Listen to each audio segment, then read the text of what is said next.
किसी एक इंसान की यादों में पड़े रहना, उसके बारे में लगातार सोचना, उसे ही अपनी सारी दुनिया बना लेना और उसको अपने लिए खुदा बना देना और उस इंसान के भाव इतने बढ़ा देना कि वो इंसान अब आपको कुछ भी नहीं समझता। अब आप उसके लिए कुछ भी मायने नहीं रखते।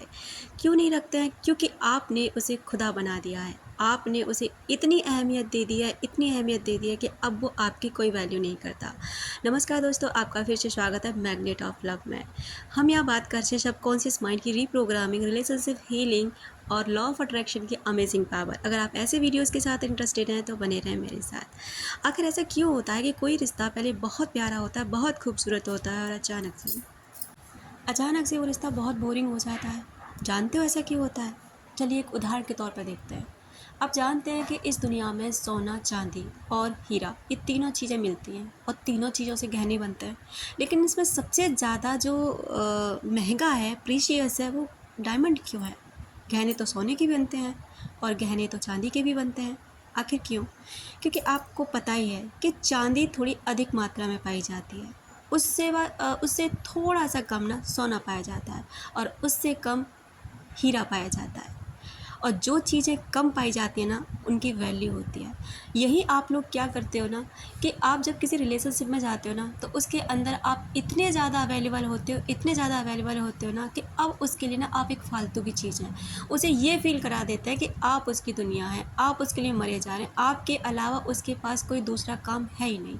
अगर आप उससे बात नहीं करेंगे तो उसका दिन नहीं बनेगा। अगर आप उससे बात नहीं करेंगे तो आपका जीना हराम हो जाएगा। आप उससे बात नहीं करेंगे तो आपकी दुनिया ही ख़त्म हो जाएगी। अब आपने उस इंसान को ना इतना ज़्यादा बोझ दे दिया कि अब वो उस बोझ को संभाल नहीं पा रहा। अगर हम इसको ना आध्यात्मिक तौर पे देखें तो क्या होता है ना, कि हम उसके प्रति ना फिर बहुत सारी ना नेगेटिविटी सेंड करना शुरू कर देते हैं। उसके बारे में चीज़ें सोचना कि ऐसे क्यों, कहीं किसी और के साथ तो बात नहीं कर रही, बहुत सारी ऐसी चीज़ें आप सोचते हैं, जानती है, तो वो चीज़ें ना उसको इफ़ेक्ट करती हैं। उस इंसान के पास ना ये वाइब्रेशन आपके पहुंचते हैं, जिससे होता क्या है ना, कि धीरे धीरे ना इस रिश्ते में नेगेटिविटी बढ़ने लग जाती है।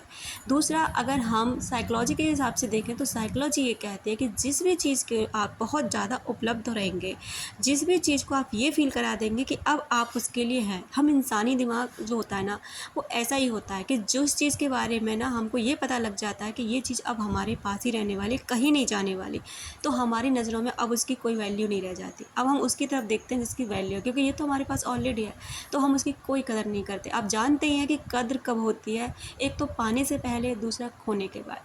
अब आपको क्या करना है कि अगर आपको वो रिश्ता जो आपका ख़राब हो गया, चाहे कितना भी ख़राब क्यों ना हो, चाहे कोई भी इंसान आपको कितने दिन पहले क्यों ना छोड़ के चला गया हो, अगर आप चाहते हैं कि वो दोबारा से आपको आपकी लाइफ में लौट कर आए और आप अपनी गलतियों के लिए पछताए और आपसे माफ़ी मांगे, तो आपको क्या करना है, लेट को करना है।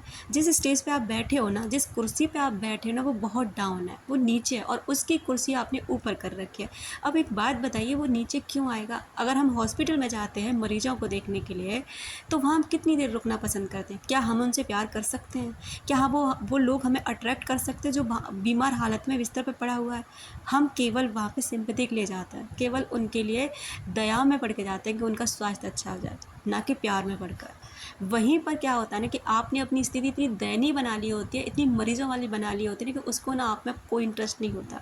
उसको बस ये लगता है ये तो फालतू का है, अब कोई नहीं। अब आपको क्या करना है, वहाँ से लेट गो करके अब आपको ना खुद पे ध्यान देना है, खुद की हीलिंग करनी है, खुद को ना मेडिटेट करना है, खुद को हो अपोनो प्रेयर करनी है। इससे क्या होगा, जब आप ये वाली प्रेयर करते हैं, कुछ दिन करके तो देखिए, आप खुद कहेंगे कि वाकई में ज़िंदगी में चमत्कार होने लगे हैं। वाकई में ज़िंदगी में ना जो पहले परेशानियाँ आती थी, अब इतनी नहीं आती। अब हम ओवर थिंकिंग नहीं करते, अब हम उतने पड़े नहीं रहते। जब आप ये सारी चीज़ें करने लग जाते हैं ना, तो धीरे धीरे ना आप उस जगह से हटने लग जाते हैं, और जैसे ही वहाँ से हटते हो ना, तो वो सामने वाला इंसान पलट के देखता है कि ये कहाँ चला गया, ये तो मेरे लिए पहले बहुत ज़्यादा परेशान रहा करता था, पहले ये सारी चीज़ें थी, अब वो चीज़ कहाँ गई। तो वो फिर ढूंढता ढूंढता ना आपके पीछे आता है। और यही सच है, और ये ऐसा होता भी है। अगर आप ये चीज़ कर सकते हैं ना, थोड़ी हिम्मत करनी होगी, थोड़ा जज्बा दिखाना होगा। मुझे पता है कि ये चीज़ें इतनी आसान नहीं होती, लेकिन फिर भी आपको ये करना ही पड़ेगा। अगर आप ये कर पाते हैं ना, इतनी हिम्मत रख पाते हैं ना, तो आप उस इंसान को झुका सकते हैं। और ये बात बिल्कुल सच है। और ऐसी बहुत सारी स्टोरी लोग भेजते हैं, ऐसी बहुत सारी लोग अपनी शेयर करते हैं कि जिन लोगों ने उनको भाव देना बंद कर दिया, अपनी लाइफ में मस्त हो गए, सेल्फ लव करने लगे, खुद पर ध्यान दिया, खुद की सक्सेस पर ध्यान दिया, तो वही इंसान ना उसकी लाइफ में लौट कर आए, भले ही कितना समय लग जाए। और दूसरी बात, क्या आप उम्मीद करते हैं कि वो इंसान सच में आपके लायक था? अगर लायक होता है तो आपको छोड़ के कभी नहीं जाता, आपको कभी नहीं तड़पाता, आपको कभी परेशान नहीं करता। लेकिन फिर भी आप ये चाहते हैं कि वही इंसान आपकी लाइफ में लौटे, वही इंसान आपको फिर से वही वाला प्यार करे ना, तो आप ये सारी चीज़ें करिए। आप सेल्फ लव कीजिए, आप सेल्फ हीलिंग कीजिए, आप लॉ ऑफ अट्रैक्शन की टेक्निक तो बाद में करना, पहले खुद को हील कीजिए। और सबसे बेस्ट प्रेयर बताऊँ ना, हो अपोनो अपोनो प्रेयर। इतनी मैजिकल प्रेयर है, इतनी मैजिकल प्रेयर है ना, इसको किसी के लिए भी करिए, अपने रिश्ते के लिए करिए, अपने स्वास्थ्य के लिए करिए, किसी दूसरे के लिए करिए, किसी भी संबंधों को सुधारने के लिए करिए, अपनी किसी कार्मिक के लिए करिए, आपका कोई कर्म है जो ख़त्म नहीं हो रहा, जिससे आप बहुत परेशान हैं, उसके लिए करिए। कुछ ही दिनों में आप देखेंगे ना कि आपकी ज़िंदगी बदलने लगी है, पहले से बहुत बेहतर होने लगी है। और ऐसा है, हज़ारों लाख लोग इस दुनिया में, पूरी दुनिया में इसको यूज़ कर रहे हैं, इसको कर रहे हैं और अपनी कर्मास को रिलीज़ कर रहे हैं। तो आप भी करिए, अपना रखो ख्याल, अपनों का रखिए ख्याल, जिससे आप अट्रैक्ट कर सकें ढेर सारा प्यार और ढेर सारी खुशियाँ। मिलते हैं अपनी नेक्स्ट वाली वीडियो में।